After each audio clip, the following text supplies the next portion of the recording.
안녕하세요. 사연 읽어주는 남예입니다. 오늘도 와주셔서 감사합니다. 구독과 좋아요 부탁드리며 오늘의 사연 바로 시작하겠습니다. 안녕하세요.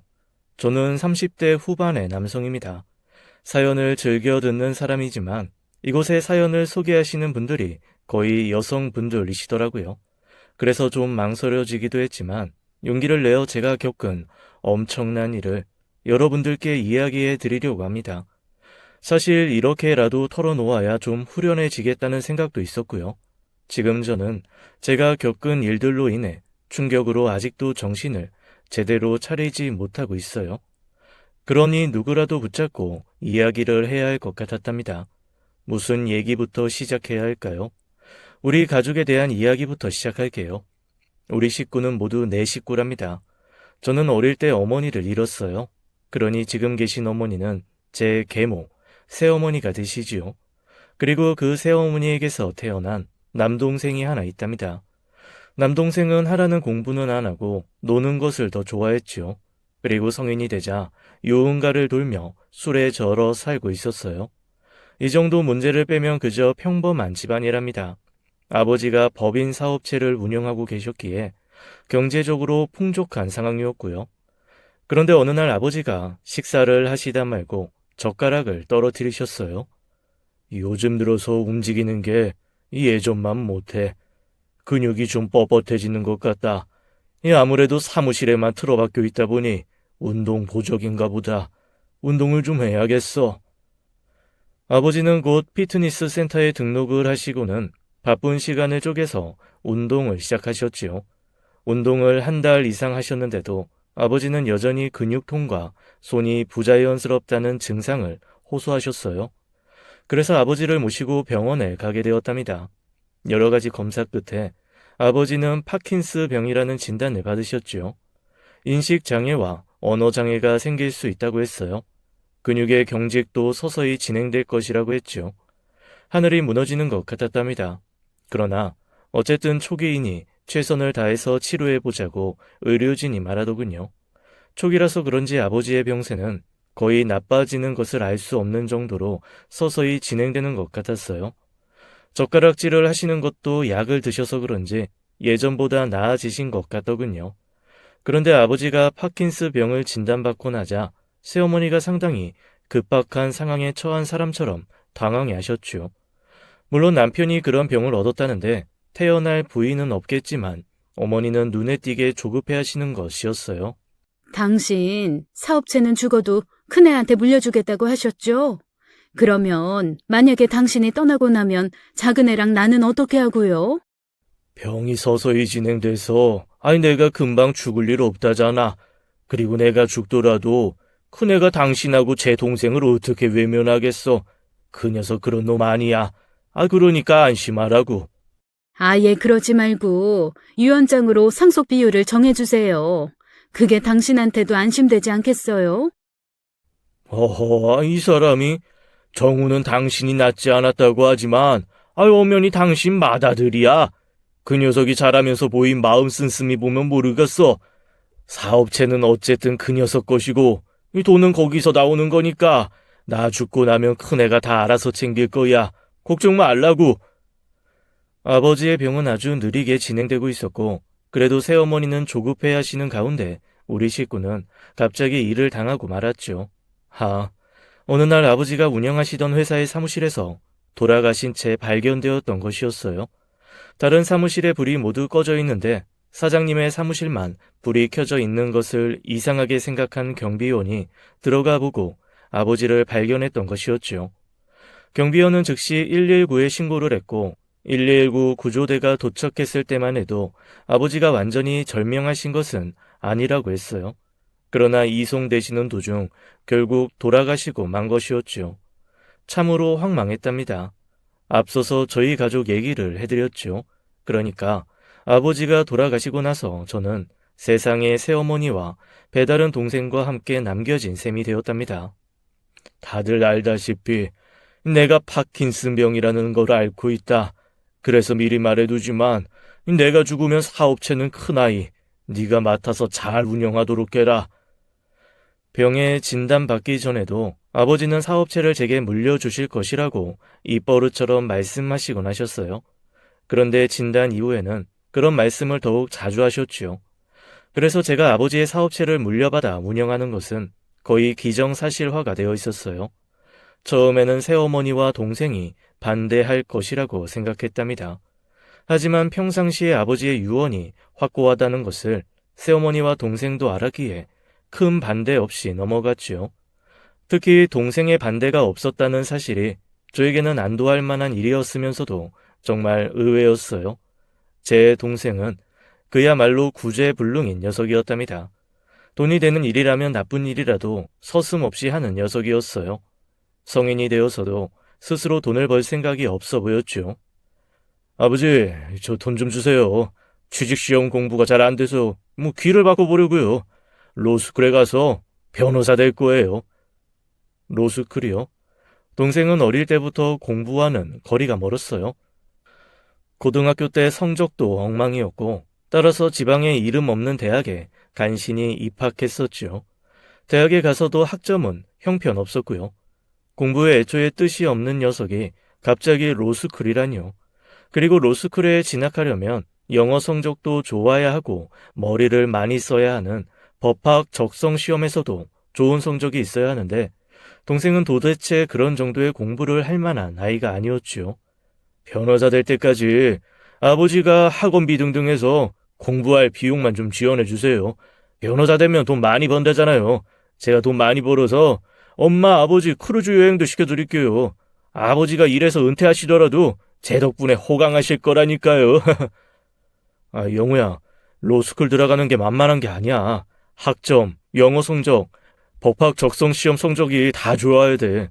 영어 성적은 토익을 거의 만점 가까이 맞는 수험생들이 많다고 하고 영어하고 적성 시험이야 어떻게 하면 맞춰볼 수 있겠지만 일단 학점은 돌이킬 수가 없지 않냐. 이런 저의 말에 일단 새어머니가 불같이 화를 내셨죠. 뭐라고? 우리 영우가 변호사가 될 아이가 못 된다고? 변호사는 뭐 태어날 때부터 변호사라고 이름표 붙이고 태어난다더냐? 나는 영우 어떻게든지 변호사 만들 거다. 당신도 그렇게 하시고 영우가 말하는 대로 지원해 주세요. 아버지도 혀를 끌끌 차셨지만 동생이 하도 조르고 매달리니까 할 수 없이 동생이 말하는 대로 학원비와 교재비 등등을 대주셨던 것 같더라고요. 그런데 로스쿨 준비를 위한 학원비는 정말 어마어마하더군요. 뉴스에서 본 돈 있는 사람만 법조인이 될 수 있는 로스쿨 제도를 반대한다는 사법시험 옹호자들의 말이 생각나더라고요. 가난한 처지에서 몇 년 동안 머리 싸매고 공부해서 합격할 수 있는 사법시험 제도하고는 영판 다른 제도였어요. 그리고 대학원 과정인 로스쿨 학비도 다른 대학원 학비에 비해서 많이 비싸더군요. 저 사장님, 이런 말씀 드려야 되는지 아닌지 지금도 망설여지지만 둘째 아드님 말이에요. 제가 홍대 앞 거리에서 너무 여러 번 보았기 때문에요. 대부분 술에 많이 취해 있는 것 같더라고요. 그리고 언제나 아가씨들하고 같이 있고요. 아가씨들이 일하는 술집에 들어가 보는 것도 보았습니다. 제 형이 홍대 앞에서 이 고깃집을 하기 때문에 자주 가게 되거든요. 그럴 리가. 우리 아이는 지금 로스쿨 가려고 준비가 한창인데 이 한 과장이 잘못 봤겠지. 그 녀석이 어릴 때는 공부를 싫어하더니만 지금은 어쨌든 로스쿨 준비에 매달리고 있다네. 그 한 과장이라는 분은 아버지의 회사에서도 일 잘하고 성실한 아버지의 신뢰를 듬뿍 받고 있는 사원이었어요. 한 과장은 동생이 만취한 상태에서 거의 아가씨들을 한쪽에 하나씩 데리고 다니더라고 했죠. 그리고 그 아가씨들이 뭘 하는 사람들인지는 알 수 없었으나 짙은 화장과 옷차림이 범상치 않아 보인다고 했어요. 여기까지의 이야기가 하도 구체적이었고 또 한 과장이 헛소리를 할 만한 사람도 아니었기에 아버지는 즉시 진상조사에 돌입하셨어요. 동생이 다닌다는 학원까지 확인해 보았지만 동생은 그 학원에 등록한 일이 없다는 것이었지요. 그 비싼 학원비는 그렇다면 다 어디로 갔단 말인가요? 그리고 집에 있으면 공부가 안 된다면서 수험서들을 독서실에 가져다 놓았다고 했었지요. 그런데 동생은 그 독서실이 어딘지 묻는 아버지에게 아무런 대답을 하지 못했답니다. 결국 로스쿨 입학 준비를 위해서 쓴다는 돈은 모두 유흥비에 썼다는 것이 밝혀졌죠. 그리고 또 이런 일이 있었어요. 정훈이? 영우가 말이다. 좋은 일을 하는 게 맞니? 사는 지역에서 오갈 데 없는 독거 할머니들을 모시는 자선 사업을 하는데 후원금을 달래서 좀 주었었지. 그런데 하루가 멀다 하고 계속 후원금을 내라고 하니 일단 그 자선 사업체에 대해서 당숙이 좀 알고 싶다고 하신다. 동생이 이 지역에서 자선 사업을 한다니 처음 듣는 말이었어요. 느낌이 이상해서 동생이 전화했을 만한 친척들에게 모두 전화를 돌려보았죠. 한두 집을 제외하고는 모두 후원금 조로 돈을 받아갔다고 하더군요. 그리고 매일 저녁 만취한 상태로 늦게 귀가하고 말이죠. 그러니까 노스쿨도 자선사업도 모두 돈을 마련하기 위한 거짓말에 불과했던 거예요. 그런 중에 동생에 대한 사실 한 가지가 또 밝혀졌어요. 다름 아니라 동생이 대학 시절의 여자친구를 협박하고 있다는 사실이었죠. 그 여자친구가 유부남을 잠시 사귀었던 건가 봐요. 그것을 빌미로 여자친구를 협박했던 모양이더라고요. 그쪽 집안에 폭로해서 손해배상 청구를 하도록 할 생각이니 그러기 전에 돈으로 자신의 입을 막으라고 했다는 것이었어요. 아버지가 이 아가씨에게 직접 전화를 하셨었죠. 영우는 대학 시절 친구인데 제가 잠시 생각을 잘못해서 유부남이랑 사귀었었어요. 그걸 가지고 저를 협박하는데 정말 견디기 어려웠어요. 이 녀석 한마디로 양아치질을 하고 돌아다닌 것이었어요. 제 방에서 전화하는 내용을 귀를 문에 대고 자세히 들어보니 사채업 비슷한 것까지 하고 있었던 모양이더라고요. 40만 원 꿔주었고 일주일 후에 78만 원 돌려주기로 했잖아. 하루라도 약속 날짜 안 지키는 날이면 더치트에 사기범으로 등록해버릴 거야. 40만 원 원금을 일주일 쓰는데 78만 원을 갚다니요. 이건 도대체 연이율로 치면 몇 %인가요? 채무자가 되는 사람이 도저히 이 살인적인 고리 대금을 못 견디고 금융감독원에 신고를 했더군요. 국선 변호인이 채무자를 돕고 있었고 동생은 경찰 조사까지 받은 후에 전과가 없으므로 약식 기소로 끝났지요. 아버지는 이렇게 동생이 태어난 이후 단 하루도 마음 편할 날이 없이 지내시다가 돌아가신 것이었답니다. 아버지가 돌아가셨으니 이제 동생 녀석이 치는 사고까지도 제가 돌아다니며 수습해야 될 판이었죠. 그러나 어쨌든 저에게 남겨진 숙제는 아버지가 운영하시던 회사를 물려받아 운영해야 하는 것이었어요. 슬픔을 달랠 겨를도 없이 저는 우선 아버지가 쓰시던 사무실에 들어 앉아서 회사의 상태를 이것저것 점검해 보았죠. 그런데 이게 웬일일까요? 탄탄한 줄로만 알았던 아버지의 회사는 부채만 가득 안고 있었답니다. 거기다가 가장 이해가 안 가는 일은 아버지가 돌아가시기 직전에 물품 대금으로 20억을 지출하셨던 것이었어요. 사장이 물품 대금으로 지출을 한 것이 이상한 일은 아니겠죠. 그러면 회상에 그에 상응하는 물건이 있어야 할 텐데 물건은 하나도 없는 거예요. 그리고 아버지가 지불하셔야 되는 대금을 청구하는 곳이 속출했어요. 그런데 20억을 일시금으로 지출하신 상황에서 청구가 들어오는 대금을 정리할 만한 자금이 넉넉할 리가 없었답니다. 한마디로 아버지의 회사는 망하기 직전의 모습이었죠. 아버지의 회사는 개인 사업체가 아니라 법인으로 등기되어 있었답니다. 그래서 엄밀하게 말하면 아버지는 사장이 아니라 대표였다고 해야겠죠. 그리고 회사의 감사도 따로 지정해 놓고 있었어요. 회사의 감사로 되어 있는 사람은 바로 저의 작은 아버지였답니다. 네 작은 아버지가 나하고 자주 연락이 되었었는데 요즘 아예 연락이 안 되고 있어.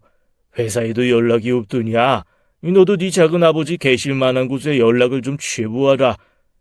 이러니 회계 상황도 지금 쪼달리고 있다는 것 밖에는 자세히 파악하는 것이 불가능했죠. 그래도 어쨌든 아버지가 남기신 회사였기에 저는 회사를 살리기 위해서 할 수 있는 노력을 다했어요. 하지만 20억에 달하는 사라져버린 물건과 그에 따라서 온전히 빚으로밖에 충당할 수 없는 지급해야 하는 대금 때문에 운영이 쉽지 않았죠. 거기다가 새어머니의 투정 비슷한 비아냥이 저를 더 괴롭게 했답니다. 회사를 남겼다더니 이건 회사가 아니라 다 마셔버리고 구겨버린 맥주 깡통 아니냐. 네 아버지라는 사람이 그렇게 뭐 하나 분명하지 못하고 오로지 큰아들만 편애한 사람이었어. 그런 인간을 믿고 그것도 애 하나가 딸린 인간이 뭐가 좋다고 그저 훌쩍 시집와버린 내 탓이지. 아이고 내 팔자야. 새어머니가 회사 상황을 알게 되자 이렇게 제 앞에서 대놓고 아버지에 대한 험담을 하기 시작하셨죠. 저는 기분이 썩 좋지 않았답니다. 그러나 새어머니도 분명히 어머니잖아요. 거기다 말대꾸를 하기도 좀 못했어요. 영우야, 어서 먹어라. 복날에는 원래 이렇게 닭을 푹 고아서 먹어야 하는 거야. 엄마가 찢어줄 테니까 어서 많이 먹어. 그래야 한여름을 잘 날 수 있는 거란다. 아이고, 정우 너도 있었니? 난 너 나간 줄 알고 한 마리만 삶았는데 이를 어쩌니? 그러나 새어머니의 말은 거짓말이었죠. 분명 아침 나절에 회사에 잠시 나갔다 들어온 저와 마주친 일이 있었고 제가 다녀왔노라고 인사까지 했는걸요. 냉장고를 뒤져보니 김치뿐이더군요. 달걀 한 알이 없었어요.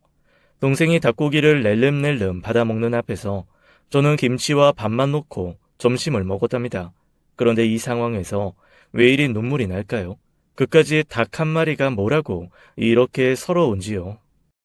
회사 상황이 어땠는지는 네 아버지가 말을 안 하시니 나는 몰랐고 어쨌든 내가 필요한 용돈은 갖다 주시는 분이었다. 너는 회사를 운영하면서 내가 쓸 돈을 안 갖다 주니 나더러 어떻게 하라는 말이냐? 어머니 생활비 드리잖아요. 지금 회사 상황에서 생활비 말고 어머니 용돈을 따로 드리기 어려워요. 조금 지나서 회사 형편 괜찮아지면 용돈 따로 드릴게요. 아이고, 내 친구들은 그래도 내가 회사 사장 부인이라고 부러워들 하는데 이건 아들이 사장 되더니만 나를 아주 무시하는 게 아니고 뭐냐. 네 아버지가 돌아가실 때 나도 팍같이 죽었어야 했는데 아이고. 저는 새어머니를 어떻게든 달래드리려고 애썼지만 새어머니는 결국은 아버지를 따라 죽어버리겠다고 하시면서 적지도 않은 액수의 용돈을 따로 달라고 하시는 거였어요. 정말 어렵게 돈을 만들어서 새어머니가 요구하시는 액수를 맞춰서 한번 건네드렸죠. 어머니, 이게 다 무슨 물건들이에요? 아, 이걸 다 사신 거예요? 지금 회사 형편이 말이 아니에요. 그 형편에 어머니 용돈 드린 건데 그 돈을 다 이렇게 핸드백이랑 액세서리 마련하시라고 쓰신 거예요? 아니, 나한테 준 용돈인데 너한테 조목조목 허락을 받고 쓰란 말이냐? 나 분명히 네 애미야. 너 도대체 이 애미를 뭘로 보고 이러는 거니? 내가 네 딸이냐 마누라냐? 이렇게 동생이 하는 짓은 마음에 들지 않고 새어머니와의 갈등도 해소될 기미가 보이지 않았답니다. 회사 사정은 여전히 어려웠어요. 새어머니가 아버지를 따라가실 것이 아니라 제가 아버지를 따라가고 싶은 심정이었어요. 그러던 어느 날 당숙께서도 찾고 계시다던 작은아버지에게 연락이 왔어요. 저는 전화를 통해서 들리는 작은아버지의 목소리를 듣고 용수철처럼 뛰어 일어났답니다. 작은아버지! 아니 도대체 어딜 가셨어요? 그렇게 연락이 안 되셨던 거예요. 당숙들도 찾고 난리들이세요. 어디 계신지 말씀해 주세요. 회사 상황이 지금 말도 못해요. 오셔서 설명이라도 자세히 해주셔야 돼요. 제가 지금 모시러 나갈게요. 정우야, 내 말 잘 들어두어라. 내가 적어도 7월 31일까지는 회사의 내막에 대해서 모든 것을 알려주마. 만약에 말이다. 내가 너에게 말을 못할 상황이 된다면 네 아버지에게 여쭤보아라. 자세히 설명해 주실 거야. 마음에 잘 새기고 현명하게 처신해야 한다. 저는 이런 작은 아버지의 말씀을 듣고 정말 혼란스러울 수밖에 없었어요. 아버지는 이미 돌아가셨는데 작은 아버지가 말씀하실 상황이 아니라면 아버지께 여쭤보라니요. 작은 아버지는 여기까지 말씀하시고는 전화를 일방적으로 끊으셨어요. 제가 돌아가신 아버지에게 뭘 어떻게 물을 수 있나요? 라고 말할 시간조차 주시지 않았답니다. 그런데 문제는 그 이후에 작은 아버지에게서 다시는 연락이 없다는 것이었죠. 저는 어떻게든 회사를 이끌어 가려고 노력하면서 작은 아버지가 말씀하신 7월 31일이 될 때까지 기다렸어요. 그런데 7월 31일이 되었는데도 작은 아버지에게는 연락이 없었죠. 그리고 거기서 딱 이틀이 지난 8월 2일에 경찰에서 연락이 왔더군요. 고인께서 가지고 계신 전화기에 큰조카라는 이름으로 저장된 번호라서 연락드렸습니다. 돌아가신 분의 집 앞에 고지서가 자꾸 쌓여가는데 기척이 없으니 이웃이 신고를 했더군요. 저희가 출동했을 때는 이미 돌아가신 다음이었어요. 오셔서 신원 확인 좀 부탁드리겠습니다. 저는 한달음에 경찰이 지정하는 병원으로 달려갔고 거기서 정말 작은 아버지가 돌아가신 것을 확인하게 되었죠. 작은 아버지는 결혼도 안 하신 미장가 상태셨어요. 당연히 자손도 없었고요. 가장 가까운 혈족은 바로 저와 동생이지요. 아버지의 장례를 치른 지 얼마 되지도 않았는데 다시 작은 아버지의 장례를 치러야 했답니다. 저와 동생 그리고 새어머니가 다 맡아서 그 일을 했죠. 그렇게 작은 아버지와 함께 말씀해 주시겠다는 회사의 비밀은 허공 중에 사라지고 말았어요.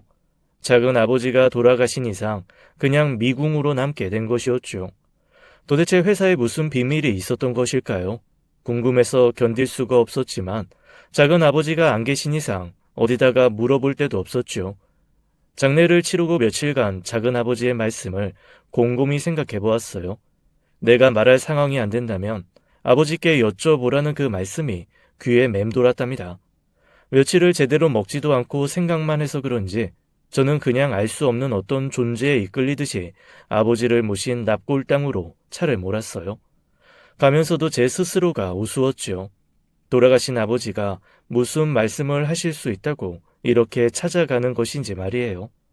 운전을 하면서 스스로도 피식 웃음이 나왔고 이어서 그저 인사나 드리고 오자고 생각했지요.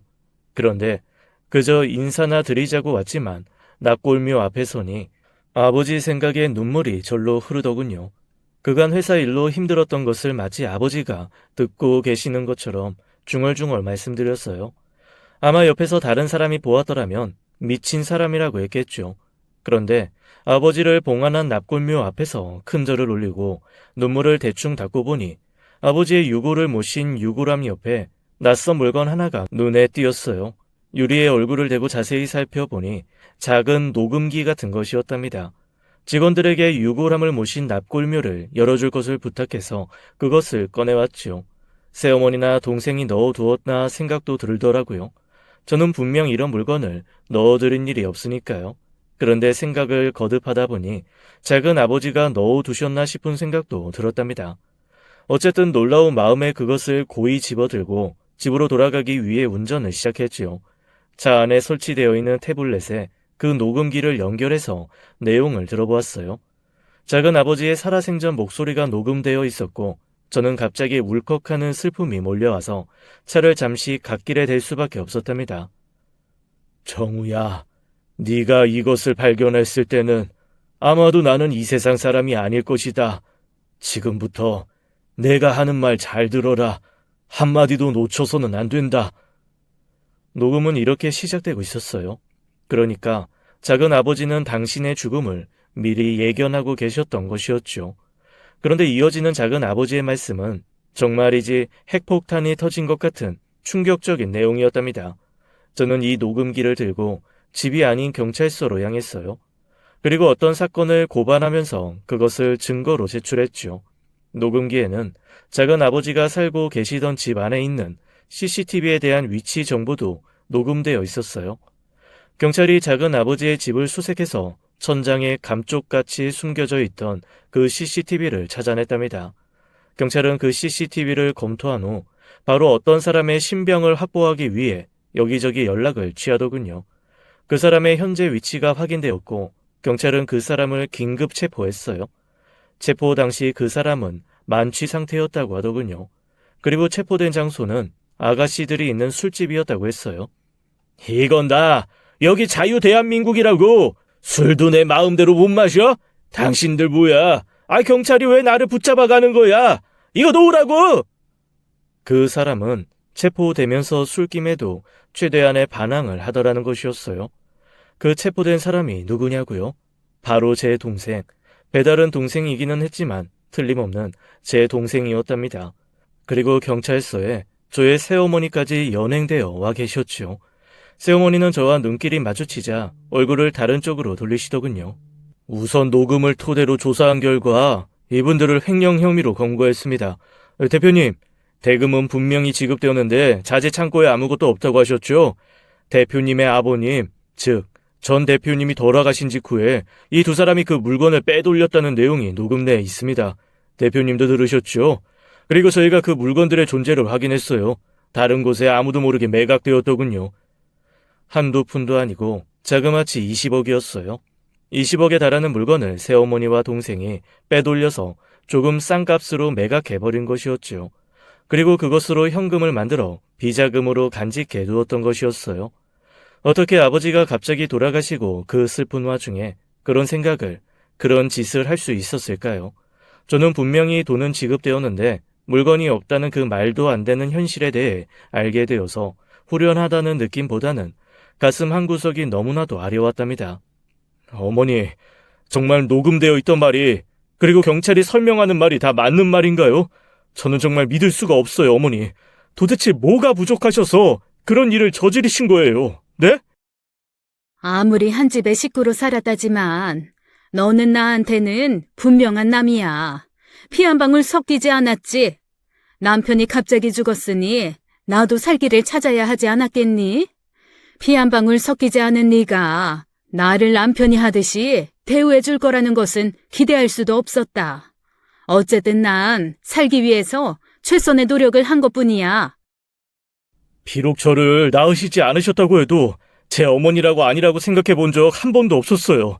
그 물건만 그렇게 팔아버리지 않으셨어도 회사는 정상적으로 돌아갔을 것이고 아버지 살아생전처럼 어머니께 용돈도 풍족하게 드릴 수 있었을 거예요.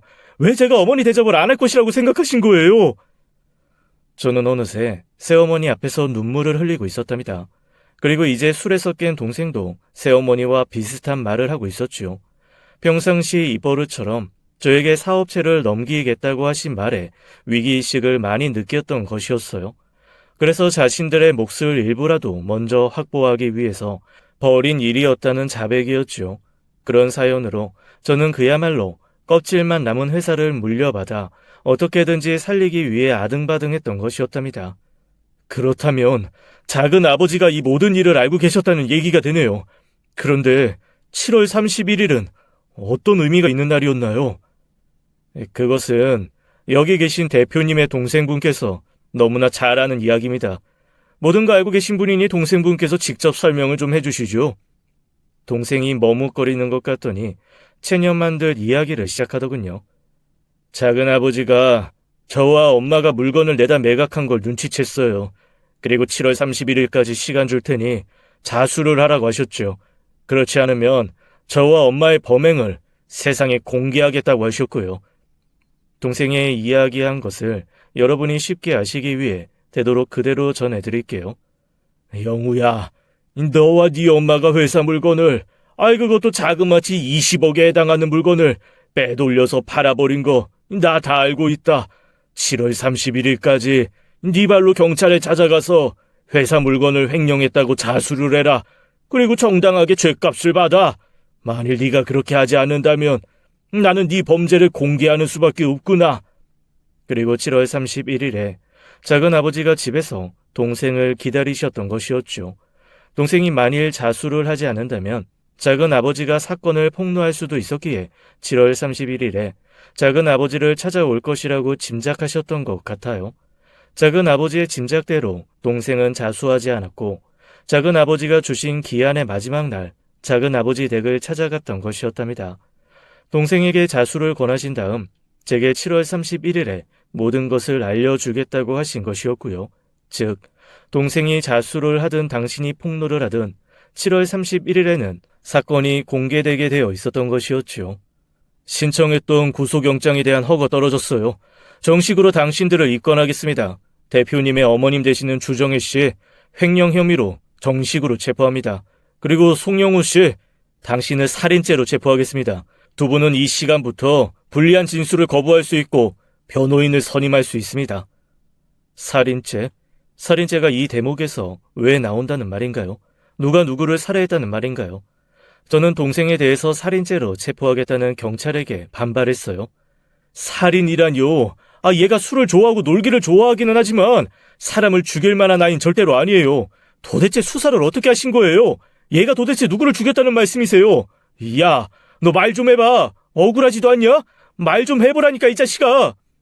갑자기 예상치 못한 곳에서 비명에 가까운 울음소리가 터져 나왔어요.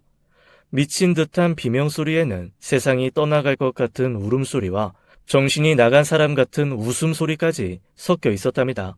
이 소리의 주인공은 다름 아닌 새어머니였어요. 살인? 살인을 했다고요? 우리 영우가. 그것도 작은아버지를? 하하하, 그럴 리가요. 그건 절대 아니겠지. 얘하고 작은아버지 사이가 그럴 사이가 아니에요. 아마 강도가 들었다가 그렇게 된 거겠죠. 새어머니는 울다가 웃다가 그야말로 제정신이 아는 것 같았죠. 그러다가 새어머니는 결국 실신을 하시고 말았답니다. 병원으로 실려가셨고 새어머니의 침대 맡에는 경찰 2명이 엄중하게 감시하며 서 있었죠. 새어머니는 깨어나서도 한동안 초점 없는 눈으로 천장 어딘가를 바라보시는 것 같았답니다. 아버지는 생전에 동생에 더하여 작은 아버지에 대하여도 걱정이 많으셨죠. 너 도대체 왜 그렇게 한 군데 정착을 못하냐? 회사를 벌써 몇 군데째 돌아다니는 거야? 그렇게 해서 네 한 몸이나마 먹고 살 수 있겠냐? 장가를 안 들어서 수십 년을 걱정시키더만 이제 먹고 사는 일까지 걱정을 시키는 거야? 형님은 제 심정을 몰라요. 저는 지금 어딜 가도 일을 할 만한 마음 상태가 아니라고요. 일에 집중할 수가 없어요. 결국은 가는 데마다 나가라는 눈치를 받으니 나올 수밖에요. 도대체 뭐가 문제길래 네 심정이 그렇게 복잡하단 말이냐? 이 형한테 시원하게 털어놓기라도 하든가. 잘 들어라. 내가 한 가지 해결책을 제시하마. 이제 내가 너한테 우리 회사에 감사 자리 줄 거야. 여기서도 만일 적응을 못한다면 나는 다시는 네가 어떻게 살든 관여하지 않을 것이다. 알겠냐? 형님이 하라시는 대로 회사의 감사는 맡아볼게요. 그렇지만 형님은 제 심정 몰라요. 저도 세상에 적응하고 살고 싶다고요. 제 마음을 제가 컨트롤할 수가 없단 말이에요. 그랬어요. 우리 작은 아버지는 가는 직장마다 제대로 적응을 못하고 여기저기 떠돌아다니셨죠. 연세가 꽤 되셨는데도 자신을 위한 저축 한 푼도 없었죠. 저희 아버지에게는 그러니까 골칫거리가 너무나도 많았던 것이었어요. 나이 먹도록 정착하지 못하고 세상을 헤매는 동생에 양아치 짓이나 하는 작은 아들에 밑빠진 독처럼 아무리 가져다 주어도 만족하지 못하는 후초에 갑자기 아버지의 심정이 짐작되면서 마음이 아파오더군요. 아버지 살아생전에 왜 그런 아버지의 심정을 조금이라도 이해해드리지 못했는지 땅을 치도록 후회스러웠어요. 아이고, 하나밖에 없는 동생 녀석은 부모님 제사에 얼굴도 안 비치지. 작은 아들 놈은 술에 절어 살면서 돈 쓰는 재미에 살지. 내가 전생에 무슨 큰 죄라도 진 모양이다. 죽어서 부모님을 무슨 낯으로 뵙는단 말이야. 작은 아버지는 무슨 일 때문에 그렇게 헤매시는지는 몰라도 정말 저희 집에 발걸음도 잘 하지 않으셨답니다. 아버지 말씀처럼 심지어 할아버지 할머니 제삿날에도 집에 오지 않으셨어요. 아버지는 오지 않는 작은 아버지를 끝까지 기다리시다가 거의 자정이 다 돼서야 제사를 올리고 나셨죠. 작은 아버지에 대해서도 동생에 대해서도 일평생을 근심을 품고 사신 아버지셨어요. 그런데 그런 아버지의 장례가 끝나기도 전에 회사의 물건을 빼돌렸다니 정말 황당하기 이를 데 없더군요. 이제야 20억이나 물건값을 지불했는데 회사 창고가 텅 비어 있었던 비밀이 밝혀진 것이었어요. 녹음 파일 속에는 작은 아버지가 동생과 새어머니에게 자수할 것을 간절히 권했다는 내용도 들어있었답니다. 경찰의 재촉으로 그 상황도 동생이 설명했죠. 장례가 끝나기도 전에 어떻게 그런 일을 저질러? 네 아버지한테 요만큼의 죄책감도 없냐? 얼른 정우한테 털어놓고 그 돈 다 회사로 도로 입금시켜. 이 일만은 내가 관가하지 않을 것이다. 그렇게 못해요, 작은 아버지. 돌아가신 아버지가 살아생전에 얼마나 형만 편애하셨는데요. 솔직히 지금 엄마나 나나 거리에 나앉은 느낌이라고요. 형이 우리를 외면하면 우리는 그야말로 거지꼴이 돼요. 정우가 성격이 꼭 제 아버지를 닮았다. 너희 모자에게 절대로 함부로 대할 녀석이 아니야. 그건 내가 보장할 수 있다. 그러니 횡령한 것만은 제자리에 돌려놓아라. 그리고 경찰에 자수부터 하고, 자수하면 형이 많이 깎인단다. 이 정우가 지금 회사를 살려보려고 갖은 노력을 다하고 있어.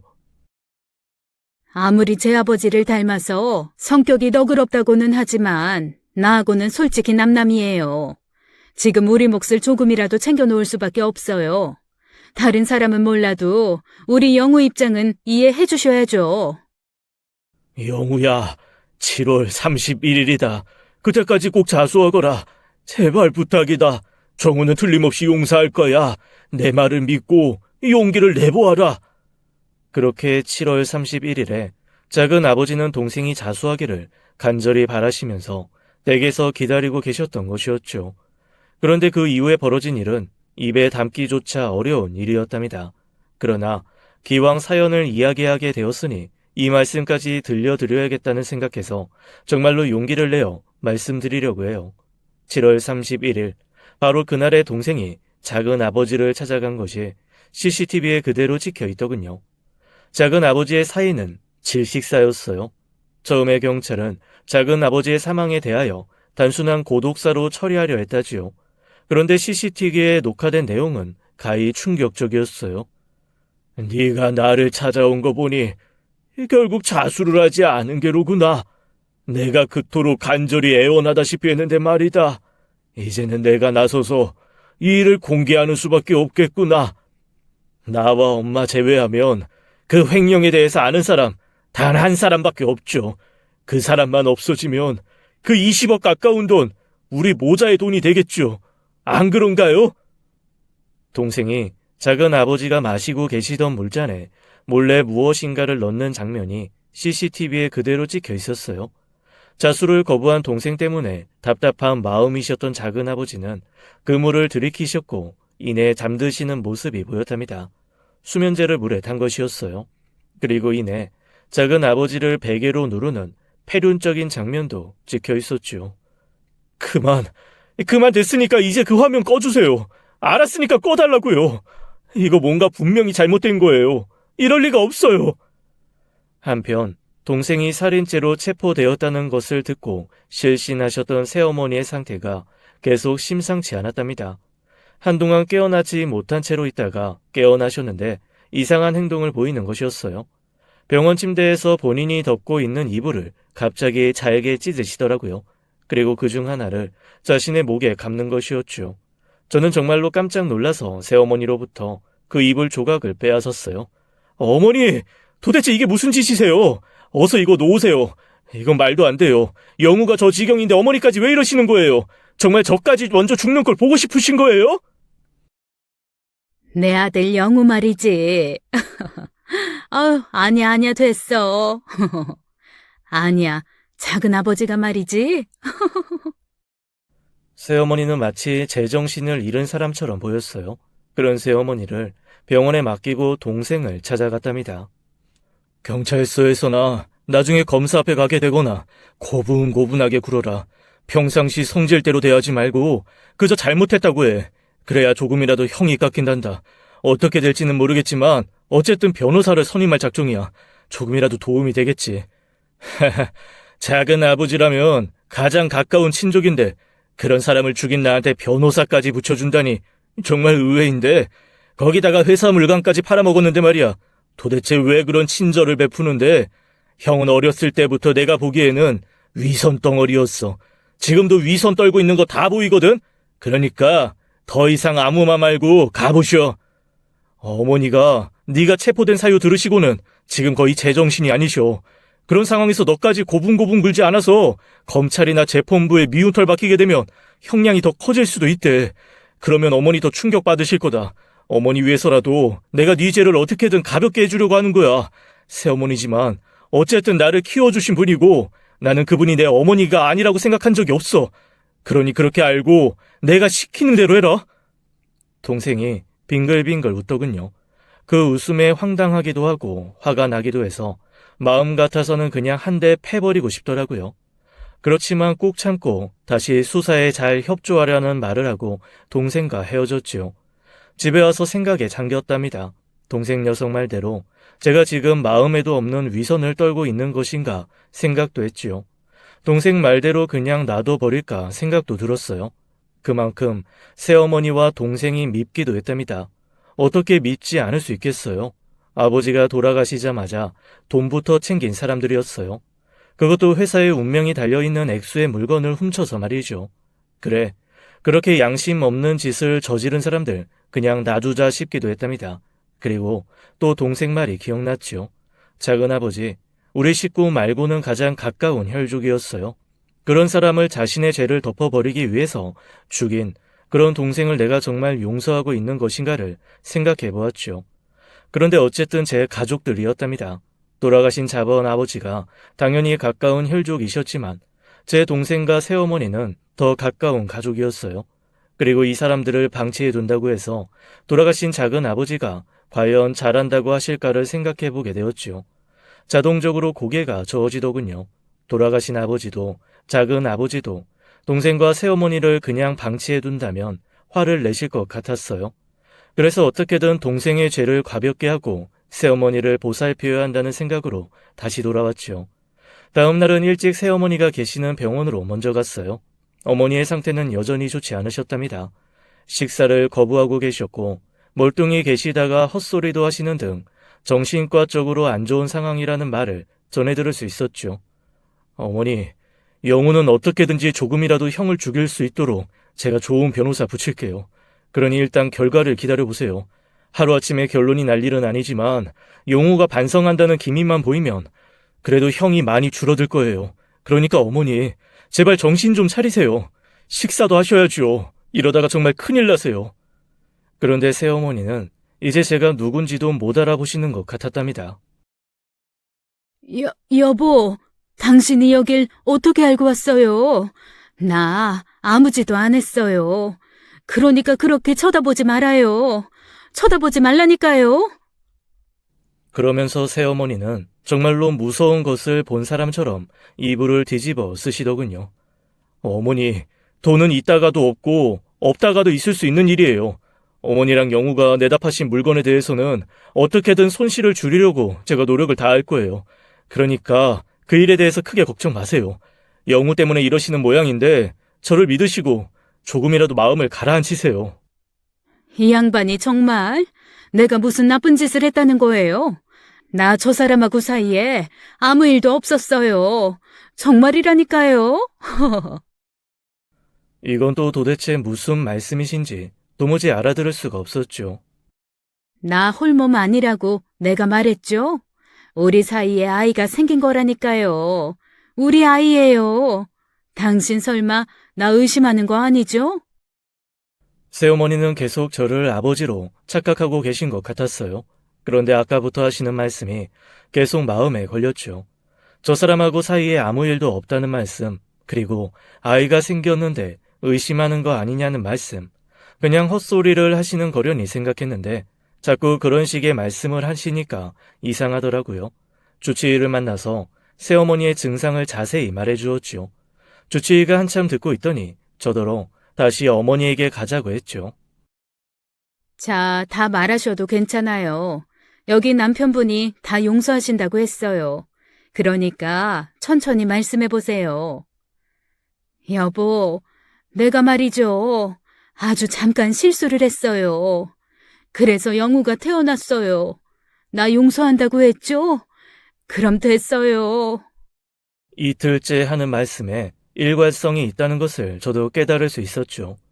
그래서 주치의가 시키는 대로 마치 제가 아버지가 됐냐 다 용서한다고 새어머니에게 말했어요. 잠깐이건 오래건 새어머니가 외도를 하셨다는 것은 어쨌든 분명해 보였죠. 그리고 헛소리처럼 들리긴 했지만 동생 영우가 우리 아버지의 아들이 아니라는 것도 파악할 수 있었어요. 하지만 저는 이 모든 것을 부인하고 싶었답니다. 선생님, 이거 다 정신없는 상태에서 하시는 헛소리 아닙니까? 이런 헛소리에 왜 신경을 써야 하나요? 제 동생 못 보셨죠? 걔 우리 친가 쪽만 닮았어요. 저하고 거의 똑같이 생겼다니까요. 그런데 영우가 외도를 해서 태어났더니 그건 절대로 믿을 수가 없습니다. 제가 사진이라도 가져다가 보여드리겠습니다. 사실이 그랬답니다. 제 동생 영우와 저는 나이 차이가 조금 있는 형제이긴 했지만 아버지 쪽만 꼭 닮은 외모를 하고 있었어요. 그런데 실수를 해서 영우가 태어났다니요. 헛소리라고밖에 생각되지 않았어요. 동생에게 살인죄가 적용되었다는 말에 새어머니가 충격을 크게 받아서 이렇게 되셨다고 생각할 밖에요. 아우에게 다시 찾아가서 어머니의 상태가 중하시니 네가 처신을 잘해야 한다고 말을 전했죠. 이런 것이 바로 원죄라고 하지. 형이 원죄가 뭔 줄 알아? 나는 원죄로 인해 태어난 사람이지. 우리 엄마가 그렇게 말했다고? 우리 엄마 그럼 정상인 거야. 기억이 그렇게 정확한데 아프긴 어디가 아파. 아픈 사람 아니라니까. 새어머니와 동생이 이렇게 제가 알아들을 수 없는 말만 하고 있던 중에 경찰에서 한 통의 전화를 받게 되었어요. 꼭 보셔야 할 일이 있으니 나와 보라고 하더군요. 경찰서로 찾아갔고 우리는 내부를 들여다볼 수 있지만 내부에서는 우리를 볼 수 없는 그런 방에서 조사를 받고 있는 동생을 볼 수 있었어요. 그러니까 사실을 다 알면서 그랬다는 겁니까? 정확히 말씀하세요. 모르고 그런 거예요? 아니면 사실을 다 알고도 그분 죽인 건가요? 내가 말했지 않습니까? 왜 자꾸 물으시는 겁니까? 다 알고 한 일이라니까요. 영문을 몰라서 제 옆에 있는 경찰을 바라보니 경찰이 계속 들어보라고 하더군요. 그러니까 작은 아버지가 생부라는 거 다 알면서 그분을 죽음으로 몰아갔다는 그런 말이죠. 다시 한번 확인해 주세요. 이보세요, 경찰관님. 혹시 그거 아세요?